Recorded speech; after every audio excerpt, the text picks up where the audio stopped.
எப்பப்பா நம்ம நரேந்திராவுடைய சிரிப்புக்கு பின்னாடி இவ்வளவு பெரிய ஆப்பு இருக்குமான்னு நம்ம எடப்பாடி பழனிசாமி நினைச்சு கூட பார்த்திருக்க மாட்டாரு. இது வெறும் கைக்குலுக்கள் மட்டும் இல்ல பாஸ். அதிமுக கழுத்துல பாஜக மாற்ற சுருக்கு கயிறு. டெல்லியில இருந்து புதுசா வந்திருக்க ஒரு பார்சல்.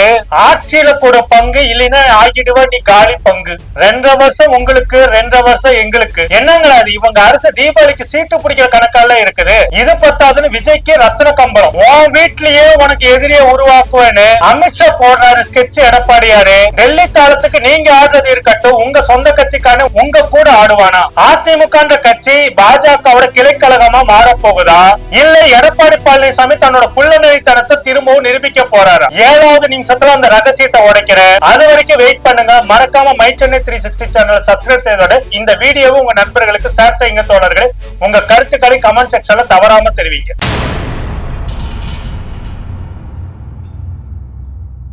மை சென்னை 360 தோழர்களுக்கு வணக்கம். தமிழ்நாட்டு அரசியல் இன்னைக்கு டாப் டாபிக் என்ன தெரியுமா? திருச்சி பஞ்சப்பூர் மாநாட்டுல எடப்பாடி பழனிசாமியோட நம்ம ஒன்றிய பிரதமர் நரேந்திரா கை குலுக்கிறதா. அதை பத்தி பேசுறதுக்கு முன்னாடி ஒரு சின்ன பிளாஷ்பேக் போவோமா? தமிழ்நாட்டு அரசியல 1967 என்னைக்கு அண்ணா அவர்கள் ஆட்சியை பிடித்தாரோ அன்னையில இருந்து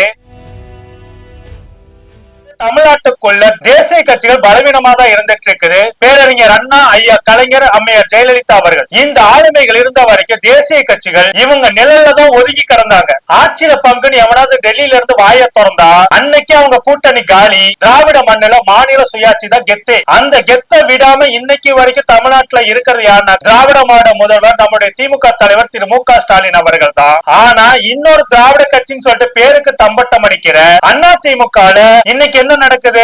அம்மையார் ஜெயலலிதா அவர்கள் மறைவுக்கு பிறகு ஆளுக்கு ஒரு திசையா அந்த கட்சியை இழுக்க 1.5 கோடி தொண்டர்கள் இருந்ததா சொல்லப்பட்ட அந்த இயக்கம் இன்னைக்கு டெல்லி சர்வாதிகாரம் முன்னாடி கை கட்டி நிக்குது.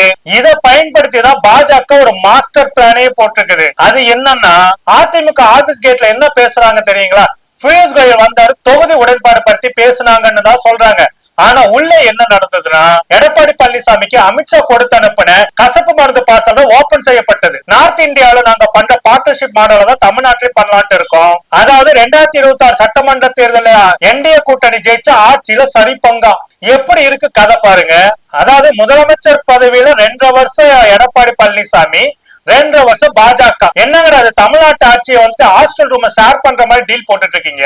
அதிமுக தொண்டை ரத்த சிந்தி உழைச்சு வேலை செய்வான். ஆனா ஆட்சியில வந்து உட்கார்ந்து யாரு? அதே நார்த் இந்தியா ஃபார்முலா படி பிஜேபி ஆட்சியில போய் உட்கார். நிதிஷ்குமாருக்கு என்ன மாதிரியான ஃபார்முலா பயன்படுத்துறாங்கன்றதை நம்ம ஞாபகம் வச்சுக்கணும். ஆனா ஒண்ணுங்க, நடக்கிற சம்பவங்களை பார்த்தா தமிழ்நாட்டுல தாமதம் மலர்தோ இல்லையோ அதிமுக ரெட்டலைய கருக்காம விட மாட்டாங்க போல. இங்க பாருங்க, சாதாரண மக்கள் விலைவாசியால செத்துக்கிட்டு இருக்கிறாங்க. சிலிண்டர் விலையும் பெட்ரோல் விலை தாறுமாறா ஏறிக்கிட்டு இருக்குது. அதை பத்தி எல்லாம் கவலைப்படாத பாஜக தமிழ்நாட்டுல எப்படியாவது ஆட்சியை பிடிக்கணும் குறுக்கு வழியிலன்ட்டு எவ்வளவு குடியா இருக்காங்கன்னு பாருங்க. இந்த அதிமுக தொண்டர்கள் எதுக்காக கொடியை பிடிச்சிட்டு வெயில்ல தெரு தெருவா அலையிறாங்க? எப்படியாவது வந்துட்டு அதிமுக ஆட்சி அமைக்கணும்னு சொல்லிட்டு பகல் கனவுல அணைஞ்சிட்டு இருக்கிறாங்க.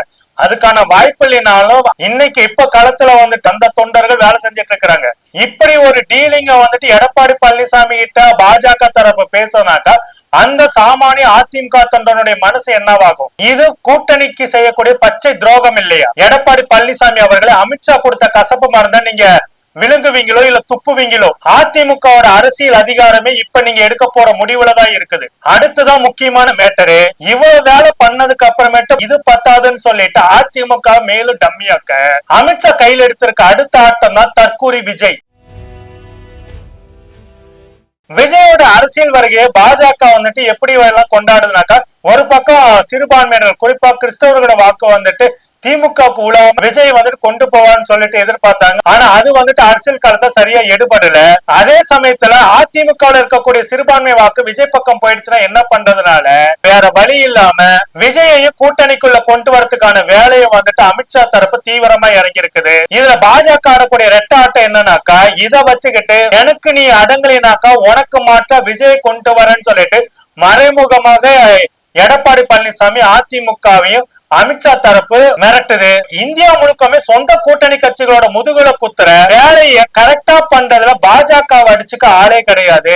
விஜய்க்கு இப்ப கூட்டணிக்குள்ள சிவப்பு கம்பளம் விரிக்கிறது மூலமா எடப்பாடி பழனிசாமியை ஒரே நேரத்துல 2 பக்கமும் லாக் பண்றாங்க. சரி, வீடியோட ஆரம்பத்துல ஒரு ரகசியம் சொல்றேன்னு சொன்னேனே, அது இதுதான். இந்த 2 வருஷம் உனக்கு எனக்கும் டீலிங்க்கு வந்துட்டு எடப்பாடி பழனிசாமி ஒத்துக்கலைன்னா அடுத்ததா அதிமுக இருக்கக்கூடிய எஸ்பி வேலுமணி, தங்கமணி, வேலுமணி போன்ற மணிகளை வைத்துக் கொண்டு எடப்பாடி பழனிசாமிக்கு ஆப்படிக்கிறது. அது மட்டும் இல்லாம இன்னொரு பக்கம் சசிகலாவையும் டிடிவி தினகரனை மறைமுகமா தூண்டி விட்டு எடப்பாடி பழனிசாமி திரும்ப சிக்கலை உண்டாக்குறது. இன்னொரு பக்கம் எடப்பாடி பழனிசாமியோட சம்பந்தப்பட்ட சொத்து குவிப்பு வழக்கு ஃபைல்களையும் இடி, சிபிஐ இவங்களை வச்சுக்கிட்டு லாக் பண்றது. இப்ப எடப்பாடி பழனிசாமிக்கு முன்னாடி இருக்கிறது 2 சாய்ஸ் தான். ஒண்ணு ஆட்சியில பங்கு கொடுக்கறதா, இல்ல சம்பந்தியை காப்பாத்தி தன்னோட சொத்துக்களை பாதுகாத்துக்கிறதா. இதுதான் எடப்பாடி பழனிசாமிக்கு முன்னாடி அமித்ஷா தரப்பு வச்சிருக்கக்கூடிய சாய்ஸ். எம்ஜிஆருக்காக தொண்டர்கள் உருவாக்கி ஜெயலலிதா அம்மையாரால் கட்டி காப்பாற்றப்பட்ட ஒரு இயக்கம் இப்ப எப்படிப்பட்ட இக்கட்டான நிலைமைக்கு ஆளாகி இருக்கு பாருங்க பாஜக சகவாசத்தால.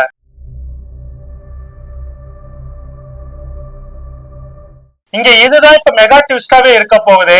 இந்த பார்ட்னர்ஷிப் ஆட்சிக்கு எடப்பாடி பழனிசாமி ஒத்துக்கிட்டா அது அதிமுகவோட தற்கொலைக்கு சமம். ஏன் சொல்றேன்னா பாஜக அதிமுகவை விழுங்காம விடாது. பீகார்ல நிதிஷ்குமாருக்கு என்ன நடந்ததுன்னு பாக்குறோம் இல்ல, அதே நிலைமைதான் தமிழ்நாட்டுல அதிமுகவுக்கும் நடக்கும். அதிமுக கட்சியே இல்லாத அளவுக்கு அதோட ஒட்டுமொத்த அடையாளத்தையும் அழிச்சு பாஜக.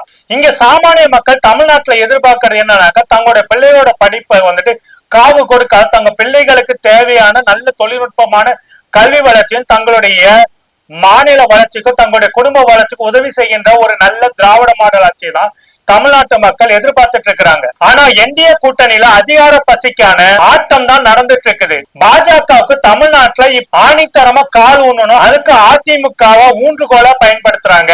எடப்பாடி பழனிசாமிக்கு தான் கட்சி பதவியை எப்படியா தக்க வச்சுக்கணும், தான் சம்பந்தியை எப்படியாவது காப்பாத்தி ஆகணும். அதுக்கு டெல்லிக்கு கூல கும்பிட்டு போட்டுட்டு இருக்கிறாரு.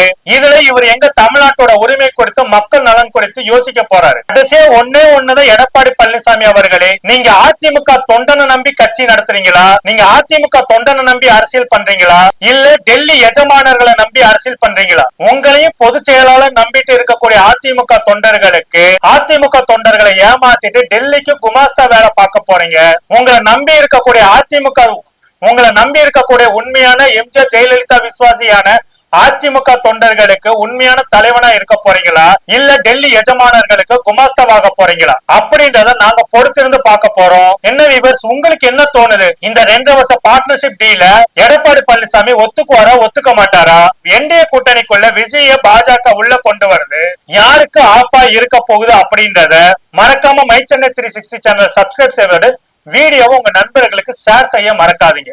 நன்றி, வணக்கம் தோழர்களே. தமிழக மக்கள் ரொம்ப தெளிவாதான் இருப்பாங்களே தவிர்த்து இது அயோத்தி மாதிரி ஆக்கலாமே, இதுல என்ன தவறுன்னு கேக்குறாருன்னா அப்ப அவர் எந்த அளவு இவருக்கு அறிவு இருக்கு நயினார் நாகேந்திரன் அவர்களுக்குன்னு இதுலயே மக்கள் தெளிவா புரிஞ்சிருப்பாங்க. அப்ப நீங்க என்ன சொல்ல வரீங்க? நேரடியா நாங்க அப்படிதான் பண்ணுவோம், நாங்க பிஜேபியை உள்ள நுழைக்கிறதுக்கு RSS மூலமா எல்லா காரியங்களையும் நாங்க இதெல்லாம் ஒரு சின்ன விஷயங்கள் அப்படியே குட்டி குட்டியா அரிச்சு அப்படியே பெரிய பூதாகரமா ஆக்கி அதுல ஒரு சந்தோஷப்படுறதுதான் பிஜேபியோட நோக்கம். என்னன்னா தமிழக மக்களுடைய நிம்மதியை கெடுக்கும்.